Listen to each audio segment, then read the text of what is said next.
എന്താ വിനയ? അനു, ഒരു സന്തോഷ വാർത്തയുണ്ട്.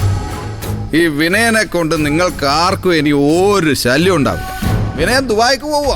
എന്റെ പ്ലാൻ മൊത്തം ഞാൻ മാറ്റി.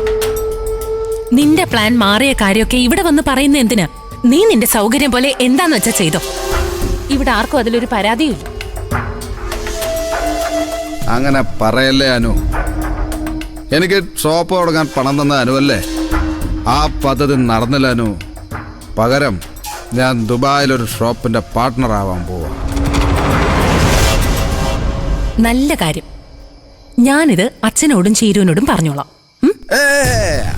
അങ്ങനെ പറഞ്ഞ് സ്കൂട്ടാവല്ലേ. നീ ഒരു കാര്യം ചെയ്യ, അവരെ ഇങ്ങോട്ട് വിളിക്കേ. ഞാൻ ഈ കാര്യം എന്ന് പറഞ്ഞിട്ട് പൊക്കോളാം. വിളിക്കാനോ? അച്ഛൻ കിടന്നു വിനയ. അല്ലെങ്കിലേ അച്ഛന് തീരെ വയ്യാത്തതാ. നിനക്ക് പറഞ്ഞേ പറ്റൂന്നുണ്ടെങ്കിൽ പോയിട്ട് നാളെ വാ. ശരി, എന്താ പിന്നെ ചീരൂരൊന്ന് വിളിക്ക്. അവക്ക് വേറെ വയ്യായികൊന്നും ഇല്ലല്ലോ. അവക്കെന്താ പണി? വീട്ടിലിരിക്കുമല്ലേ.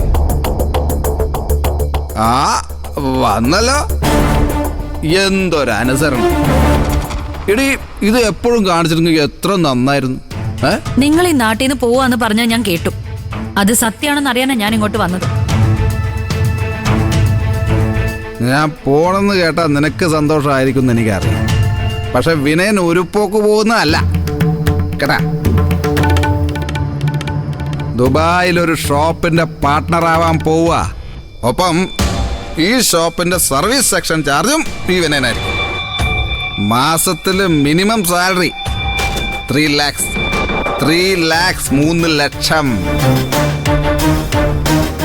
കൂടാതെ എല്ലാ മാസവും ഇവിടെ നിന്ന് നാട്ടിലേക്ക് പോകാനുള്ള, അല്ല അവിടെ നിന്ന് ഇങ്ങോട്ടേക്ക് വരാനുള്ള up and down flight ticket.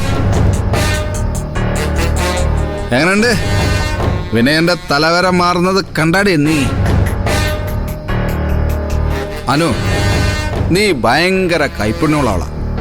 നീ തന്ന കാശുണ്ടല്ലോ, ആ കാശ എനിക്ക് നേട്ടം ഉണ്ടാക്കി തന്നത്. നീ ആദ്യം പോയി രക്ഷപ്പെട്ടിട്ട് വാ. എന്നിട്ട് നേട്ടത്തെക്കുറിച്ചും കൈപ്പുണ്യത്തെക്കുറിച്ചും ഒക്കെ പറയാം. രക്ഷപ്പെടുവാനു, രക്ഷപ്പെടും. ഇതൊക്കെ എനിക്ക് ജനിക്കാൻ പോകുന്ന എൻ്റെ ഈ മകന്റെ ഭാഗ്യമാണ്. ഇവൻ ജനിക്കുന്നതോടെ വിനയൻ വേറൊരു ലെവലിലെത്തും. ശരി, വിനയന്റെ വിശ്വാസം വിനയനെ രക്ഷിക്കട്ടെ. ഞങ്ങള് ആഹാരം കഴിച്ചുകൊണ്ടിരിക്കായിരുന്നു. ഇനി പോയിക്കോട്ടെ. അല്ലല്ല, ഞാൻ പറഞ്ഞു തീർന്നില്ല. ചീരുവിന്റെ ഡെലിവറി ടൈമിൽ ഞാൻ 1 മാസം ലീവ് എടുത്ത് നാട്ടിലേക്ക് വരും. അപ്പൊ എന്റെ മോനെ ഇങ്ങ് തന്നേക്കണം. ചേച്ചി വരുന്നുണ്ടോ? മദ്യപിച്ച് വന്ന് പിച്ചും പേയും പറയുന്നത് കേട്ടേക്കുന്നതിന് ഒരു അതിരുണ്ട്. ചേടാ വിനയ, ഒന്ന് പോവാൻ നോക്കി. പോയേ ഇവിടുന്ന്. പിന്നെ ഞാൻ പോകുന്നതിന് മുമ്പ് ഒരിക്കൽ കൂടി ഇങ്ങോട്ടേക്കൊന്ന് വരും.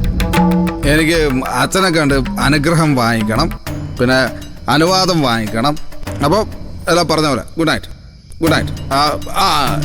മോനെ, അച്ഛൻ പോട്ടടാ. എൻ്റെ മോനോട് പറയണ പിന്നെ എനിക്ക് ഗുഡ് നൈറ്റ്.